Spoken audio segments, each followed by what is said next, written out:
আসসালামু আলাইকুম। নতুন আরও একটি রেসিপিতে সবাইকে স্বাগত জানাচ্ছি। কেমন আছেন সবাই? বন্ধুরা, শীতের শুরুতে আজকের এই সুন্দর একটি রেসিপি নিয়ে চলে আসলাম। আর যারা এই রেসিপিটা তৈরি করে খেয়েছেন তারা জানেন এর গুণাগুণ কতটা প্রখর।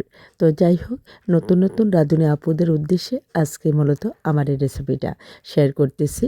আশা রাখছি অনেক উপকার হবে। তো চলো বন্ধুরা, আমি কিভাবে তৈরি করি তোমাদের সাথে নিয়ে। এখানে আমি 2 টেবিল চামচ নিয়ে নিলাম সরিষা, সাদা এবং সাদা হলুদ সরিষাটা, অর্থাৎ লাল সরিষাটা ভালো করে ধুয়ে নিয়ে নিচ্ছিলাম। এখন দিয়ে দিলাম মরিচ। এখানে আমি 3টা কাঁচামরিচ আর একটা শুকনা মরিচ দিয়ে দিলাম। 2টা আস্ত রসুন ভালো করে ধুয়ে দিয়ে দিলাম। একটা পেঁয়াজ কুচি করে কেটে দিয়ে দিলাম। আর দিয়ে দিলাম স্বাদ মতো লবণ, অর্থাৎ পরিমাণ মতো লবণ। কারণ নুন ছাড়া সব কিছুই যেন বিস্বাদ লাগে। এখন এটা আমি ভালো করে পিষে নেব। তো একটা কথা আছে আসলে, আগে অনেক আগে আমি মা জেঠিদের কাছ থেকে শুনেছি, সরিষা যখন বাটা হয় তখন যেন মুখ বন্ধ করে বাটা হয়, এতে করে আর জাজটা কিন্তু থাকে, বেশি কথা বলতে হয় না। তো যাই হোক, এটা কতটুকু সত্য মিথ্যা জানি না। তো যাই হোক, এই তো কথা বলতে বলতে আমি কিন্তু আমার ভর্তাটা রেডি করে নিলাম। এই ভর্তাটা যদি গরম ভাতের সাথে থাকে, জাস্ট ওয়াও, আর কোনো কিছুই লাগবে না।